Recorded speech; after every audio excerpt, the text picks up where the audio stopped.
My dear brother, these holes in the thin air continue to pay dividends. I know not which musician you borrow your notes from, but if he has half the genius of the biologist I now observe, well, then you are to be the Mozart of Columbia. It has occurred to me that this breakthrough regarding the songbird casts my arrangement with the Oriental Doctor in a new light. What more could be gained by this continued partnership? What secrets that I could not answer for myself? The one thing people need to learn is that fear is the antidote to fear. I don't want to be a part of their world. I don't want to be a part of their culture, their politics, their people.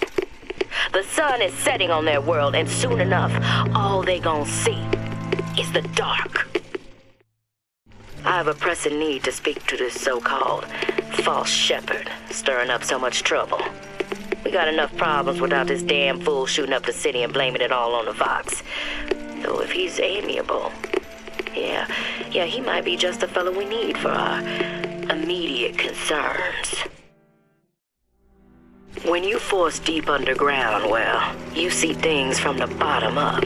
And down at the bottom of the city, I saw a fire burning. The fire's got heat aplenty, but it ain't got no mouth. Daisy, now she got herself a mouth big enough for all the fires in Columbia. What's the price you're willing to pay so that others may live free from the yoke? DeWitt knew the price and paid it willingly, and I sense what the Lutece twins will one day ask of me. So far, their counsel has served me well, served the revolution well. If a bullet takes me, so be it. Change, that's what the people need. But sometimes I feel all I have to offer them is blood and fire. The things they done to me, I can't forget them. I was Columbia's victim, and victimhood begets shame. Oh, what element of human experience is more corrosive than shame? I'm rotted from the inside out. What do I have to offer this revolution except my own dark motivations? When all is said and done, what's more important to me? The people I want to save, or those I want to murder in their beds? Yeah, there's a war coming. You can smell it in the air. Fear, hatred, people dying every day. But how many more will suffer if we rise up?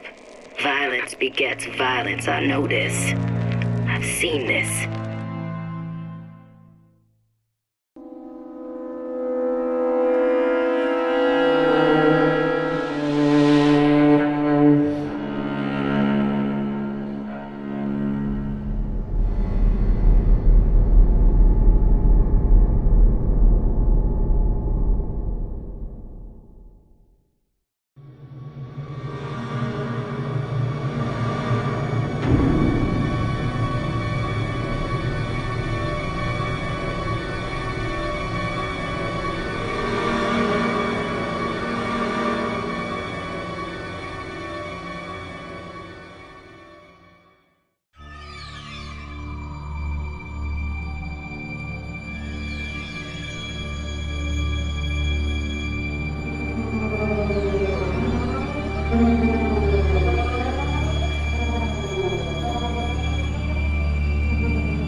Imagine you view this as vindication of your theory. I take no joy in her failure. One must give her an A for effort. But an F on results. You give her no credit for good intention. The universe does not grade on a curve. It's strictly pass-fail. Surely it's better to have died trying. Better trying not to die. And what now becomes of the girl? A burial at sea, I suppose. I was referring to the child. Why ask questions you don't wish to hear the answer to? You mean... Enslavement, exploitation, extermination. There must be some hope for her. If it helps you to believe so, brother, then I shall not be the one to disillusion you.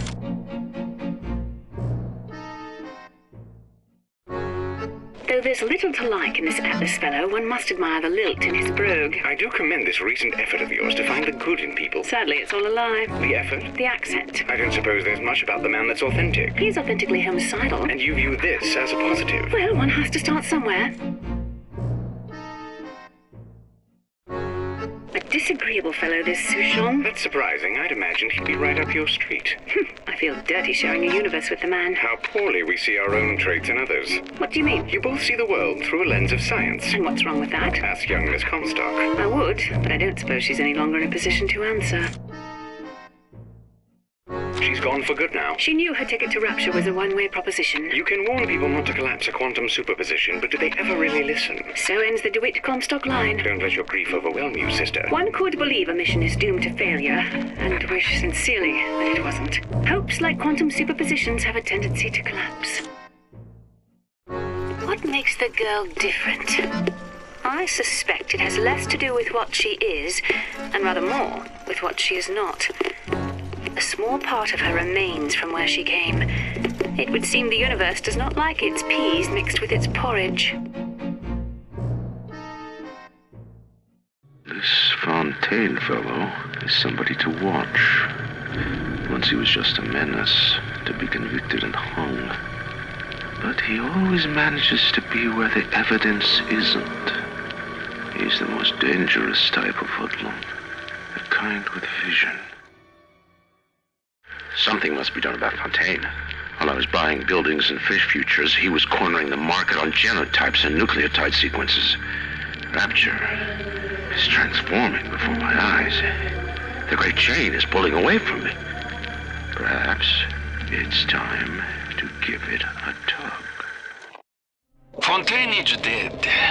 Bad for Fontaine, good for Souchon. Play hard to get for a bit. Then Mr. Ryan get hungry for me. Tenenbaum gone, Fontaine gone. Souchon only one who know all about little sisters. It is very good for Souchon. Tenenbaum. Sometimes I pity the little freak.